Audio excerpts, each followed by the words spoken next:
In this video, we're going to talk about the unsolved case of Brianna Maitland. 17-year-old Brianna Maitland was out with her mom on March 19th, 2004, shopping because Brianna just got her GED. They got a few things while at the checkout line. Something at the store outside catches the attention of Brianna. She then turns to her mom, Kelly, and says, "I'll be right back." The mom purchases everything she left and went to the car. Her daughter Brianna was at the car waiting for her. Brianna and Kelly start to drive back to the house. Kelly could tell something was wrong with her daughter. She wanted to ask, but she ultimately didn't because she didn't want to be pushy and pry into Brianna's personal life. Brianna was living with her friend Jillian. Her mom dropped her off at her house. They both said that they loved each other and that they would see each other later. That would be the last time Kelly Maitland would talk or see her daughter again. Leaving for work, Brianna wrote Jillian a note. She said that she would be back home later that night. The place Brianna worked at was called the Black Lantern Inn. She worked as a dishwasher there. The night she was working, it was busy. The dishes coming to the kitchen kept Brianna busy. She finally got done cleaning up the kitchen and clocked out. Instead of sticking around and hanging out with her coworkers, Brianna decided to go home so she can get some sleep and wake up early to head to her second job. Brianna leaves in her car, and that was the last time her coworkers would see her again. March 19th, that's when Jillian sees the note, and she actually leaves that weekend. She never came back home for the next 2 or 3 days. And then when she did actually get back home, she just noticed that the note that Brianna wrote her was still on the table where she left it, but she didn't really think anything of it because she thought that Brianna could have went to her mom's and dad's house or even her boyfriend's or another friend's house. So she didn't really think anything of it for another 2 days, and then that's when alarm bells started kind of going. 23rd, 2004, Jillian ends up calling Mr. and Mrs. Maitland. She asked Kelly Maitland if Brianna was at their house. Kelly said, "No, I thought Brianna was with you." Jillian said, "No, she isn't. I thought she was with you or a friend or even her boyfriend." This is where panic starts to kick in, so Brianna's mom calls everyone from friends to boyfriends to see if anybody has actually seen her, but nobody has for the last couple days. Kelly Maitland calls 911 to report her daughter, Brianna Maitland, missing. The next day, March 24th, 2004, the family drives around looking for Brianna and calling all that know her. Still nothing. There was a thought that came into Kelly Maitland's mind that her daughter could have been a runaway. Tammy was a close aunt to Brianna, and she also called her to see if she was there, but Tammy said no, Brianna wasn't there. Runaway theory may have been a thought in some people's minds, but friends and family knew that it wasn't like Brianna at all, to up and leave and never come out and never contact anybody. What proves this theory false is Brianna's only way of getting around was her green 1985 Oldsmobile. Was found abandoned. Now let's get into where the car was found. In an abandoned car on Route 118. So a state trooper was dispatched to check on the abandoned car. This was on March 20th, 2004.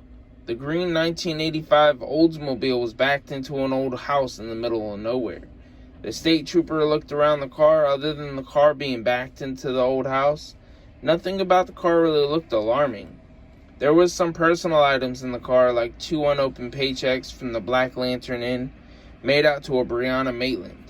Where the car was abandoned was about 1 mile away from the Black Lantern, so the trooper went over to the Black Lantern after he called in the abandoned car. Tags to the dispatch. When the trooper got there, the place was closed. Nobody was around to talk to. Then a towing company took the car to a local shop, waiting for the owner to come pick up the car. Eventually, the Maitlands get to the police station, and this is where they found out where the car was. They didn't know that the car was abandoned at this point in time until the police told them, and they thought it was weird, and there was no keys found with the car. So eventually the son called them, told them, hey, the car's over here at a local shop, come over here and get it. But the keys weren't with it. And the worst fears came into Mr. Maitland's mind, like, oh crap, like, you know, his daughter could be in the trunk. And he pried it open with a crowbar, and there was really nothing there besides some, you know, some of her friend's stuff and some of her, like, childhood things. And that's really about it that was in the trunk. So that was a sigh of relief off their chest that their daughter wasn't in the trunk. They get the sense of dread of where's Brianna and did somebody take her. Her family believes if someone tried to abduct Brianna, that she wouldn't go down without a fight. Also, she was trained in jiu-jitsu. She knew how to defend herself if she needed to. So it would be a lot harder for somebody to be able to, you know, take her. Unless there was multiple people or there was some type of weapon to, you know, make her do something that she didn't want to do. But other than that, if it was just one person alone, she would have probably been able to handle it herself, unless she was overpowered. But still, she would have put up a fight. You know what I mean? 2004, Brianna's Aunt Tammy was in the area to help with searching for Brianna. She drove hours the night before, but she didn't find out that Brianna was missing from her family or friends. She actually turned on the TV and saw a news report saying that Brianna was missing. So she packed up her stuff and left and drove hours through the night to get to Vermont, where her family was, to go search for Brianna. About a month before Brianna went missing, another woman went missing, a 21-year-old named Maura Murray. She went missing in New Hampshire, which isn't too far away from where Brianna went missing. And she went missing February 9th, 2004.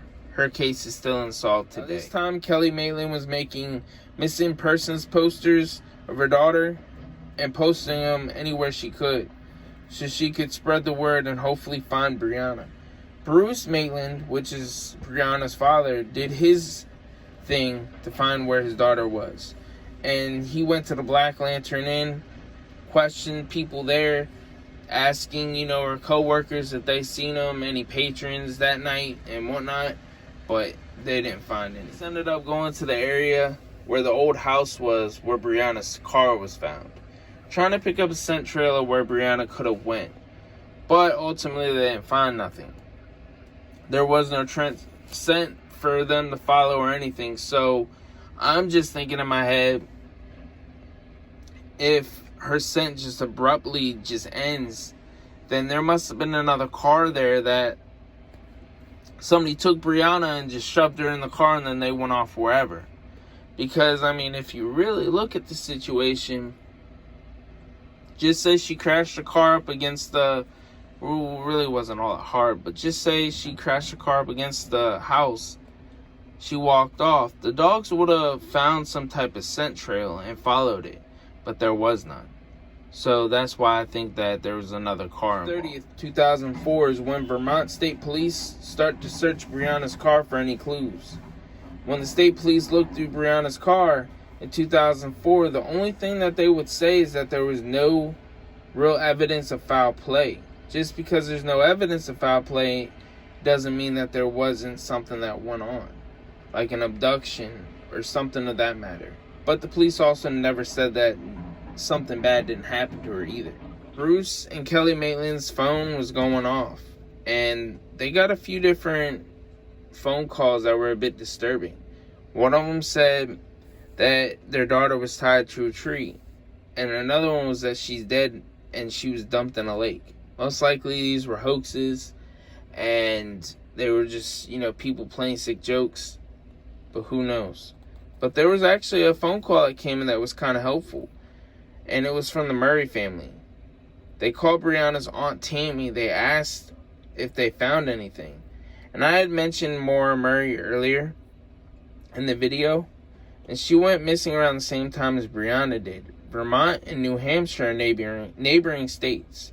The strange thing about both disappearances is that both cars were abandoned. Personal effects in the car, they both had looked like the car had, you know, minor damage from an accident. Plus, Maura Murray's car was found only 90 miles away from where Brianna was found. The biggest difference is that Brianna's case, we don't know if anybody else seen her near or around her car at the time of her disappearance. And then Maura Murray, there was somebody driving down the road and actually seen Maura Murray before she disappeared. There was a theory that was going around back then about a serial killer. What brought that up was because of the Maura Murray disappearance and the Brianna Maitland disappearance. They both disappeared around the same time, and they're, not that far away from each other, within a couple hours, and they still thought that there was a serial killer. But are there cases connected? Later on we find out no, but I'll get more into that later on in the video. Brianna Maitland got a little bit of extra help from a foundation called the Clace Kids Foundation. They are a 501c public charity that is devoted to preventing crimes against children, assisting in the recovery of missing children. The foundation was formed back in October 23rd, 1993, in the search of a little girl named Polly Kloss. In short, she was a 12-year-old girl who was kidnapped at a slumber party at her mom's house in Petaluma, California. Hopefully I didn't butcher that. On October 1st, 1993, she was later found, strangled. A man by the name of Richard Allen Davis was convicted of her murder in 1996 and sentenced to death, and still is on death row in San Quentin State Prison. Despite the hundreds of people that have come out already in search for Brianna, and the search continues during this time, and even now, tips started coming in back then, saying that they had seen Brianna's car the night that Brianna went missing. And we'll get into the eyewitness accounts next. The first eyewitness occurred on March 19, 2004, between 11:30 p.m. to 12:30 a.m. A man drove by the old house where the car was later found. What this man saw was the car sitting there with the headlights on, but this man didn't see anybody in or around the car. The second eyewitness drove past the same old house around 12 to 12:30 a.m. This person said that the car had its turn signal blinking. And then the last person passing the area was around 4 a.m. Brianna's ex-boyfriend was driving home from a party. He thought he had seen her car next to the old house. He looked, but he didn't see anybody in or around the car, so he left. Not much came of these accounts, but it did better than nothing, It let people know that, the car was there, and it gave them kind of a timeline. That morning, before the state trooper actually called in the tags and got the tow truck there to tow the car away, when it was daylight, people were driving past, and some people actually stopped and thought it was a weird looking situation. So what they did is they parked, got out their car, and took some pictures of what the car looked like and the area looked like, because the state trooper that was dispatched there didn't take any pictures of the area. And that's mostly because they, didn't think anything was wrong. They didn't see any foul play or nothing. They just found it weird, and they thought that it could have been a drunk driver. But in reality, it wasn't, because nobody knew at the time that it was a missing person, Brianna Maitland's car. But the pictures that are floating around are actually from other people, not from the police. There was an incident at a party a few weeks before Brianna went missing. On February 27th, 2004, Brianna made a friend mad, and she left the party and went into her boyfriend's truck that was parked outside. The friend that she made mad, Keely LaCrosse, had followed her outside. Keely had told Brianna to roll down the window. From what people at the party say, Keely punched Brianna in the face. The injuries from the fight was a concussion and a broken nose. Her friend, Shauna, eventually told her to go to the cops and file a police report, even though Brianna didn't want to, and she actually did. Because Shauna went and convinced her to do it. The thing is, her parents asked her, why didn't she defend herself? Especially since she knew jiu-jitsu, she knew how to defend herself, and, none of this would have happened. And her response to her parents was, I didn't want people to not like me. I wanted people to actually like me, so I didn't defend myself. About a month after Brianna went missing, the assault charges that the police brought on LaCrosse, they were dropped. And then they questioned her to see if she had anything to do with the disappearance of Brianna, because that kind of seemed like motive. But they eventually cleared her, and LaCrosse had nothing to do with her disappearance. Go around that Brianna's disappearance had possibly something to do with illegal drug activity. And back then, Vermont had some trouble with drugs coming in, and mostly it was crack cocaine and cocaine, but there was other drugs too. And some people believe that. But what friends and family have stated is that she experimented with smoking marijuana, and she did do coke a few times and smoke crack a few times, but she wasn't a heavy user. She only used, here and there. It was just more of an experiment. I mean, you could tell if somebody's an addict, or if somebody's a heavy user of some type of drug, you can tell. And from what her family and friends say, that she wasn't, they could tell that she barely used. She only used it here and there. Call comes to the Maitland's phone. The caller stated that Brianna was being held against her will. This phone call was made about a month after she went missing. April 15th, 2004. A farmhouse in the area gets raided by the police. There are a few people there, and the police asked them about Brianna. They said that she wasn't there, and then they gave police permission to search the house. There are no sign of Brianna, but they did find some guns and some drugs. Also, the people in the house know who Brianna is. Their names are Ramon Ryans and Nathaniel Jackson, and they're both known to be drug dealers. June 2004, the Vermont State Police realized that the Maura Murray case isn't connected to the Brianna Maitland case. Then, a detective released some info that Brianna owed money to a drug dealer. Then a local paper in the area got a hold of this information and wrote an article about it. The headline said, "Police, missing teen has drug debt." The family is mad at the paper for putting this out there because there isn't a lot of proof to prove that Brianna had a drug debt with a drug dealer. The newspaper did retract the article, and the Vermont State Police issued a statement apologizing for the false info. January 17, 2006, at an Atlantic City, New Jersey Caesars Palace, there is a poker table that has a woman that looks like Brianna, but is it really her? The video of the poker table was a bit grainy, and the angle wasn't straight with her face. So could it be her? But at the same time, it could be someone else that looks like Brianna. The Vermont State Police tried to track down the woman, but they couldn't. Maitland did eventually get a hold of this video and sent it to somebody to enhance the images of the poker table video. And when she really looked at the enhanced video and noticed, a better straightforward shot of her face when she was looking up, she's like, no, that's not Brianna. So the search for Brianna still is going on. And we don't know if she's dead or if she's alive. The theory that people have thrown around is that Brianna Maitland was abducted and then her abductors sold her into sex trafficking. Could this have really happened? I mean, it's a possibility. She's pretty, she's a woman, she's young. I mean, it happens a lot more than people think.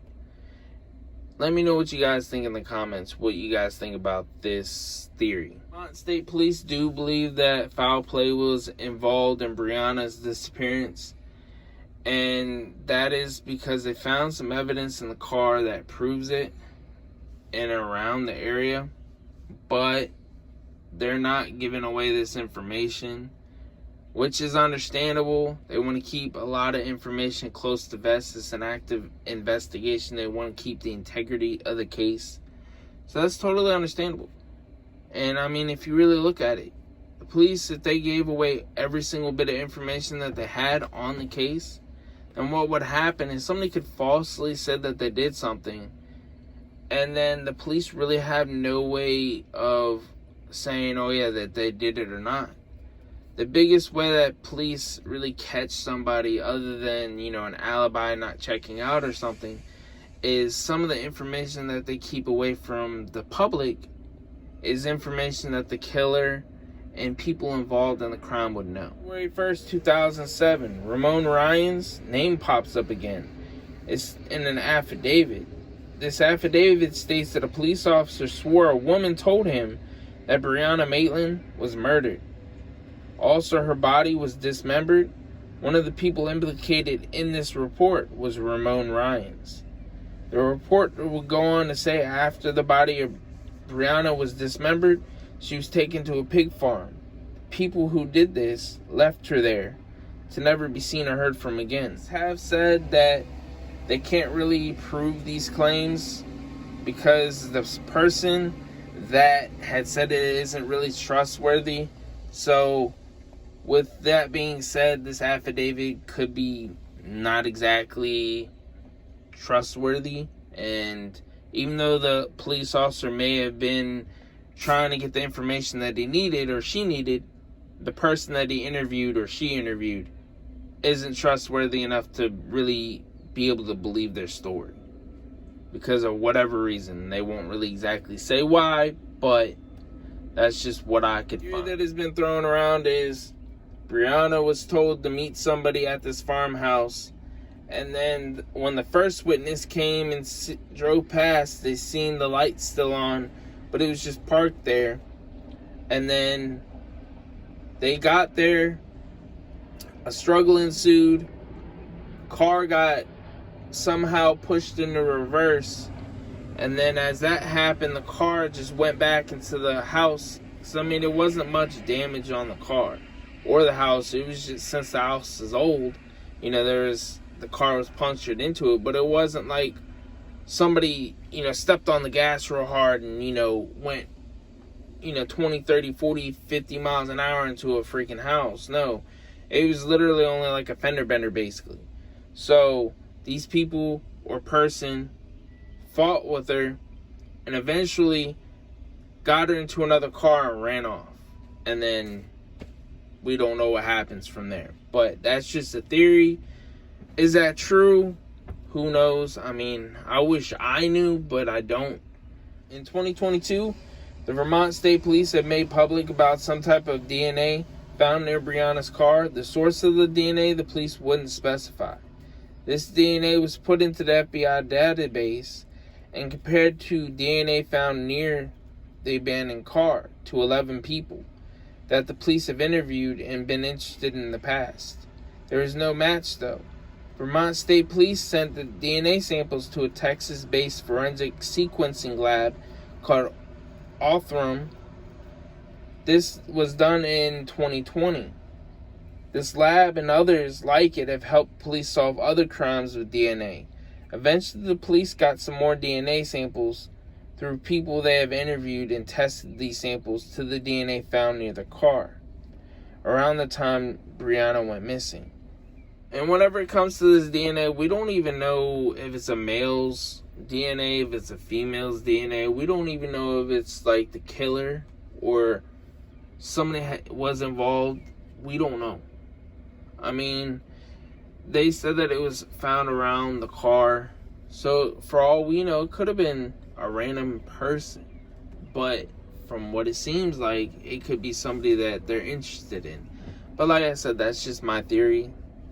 We'll never know what actually happened to her until that day comes.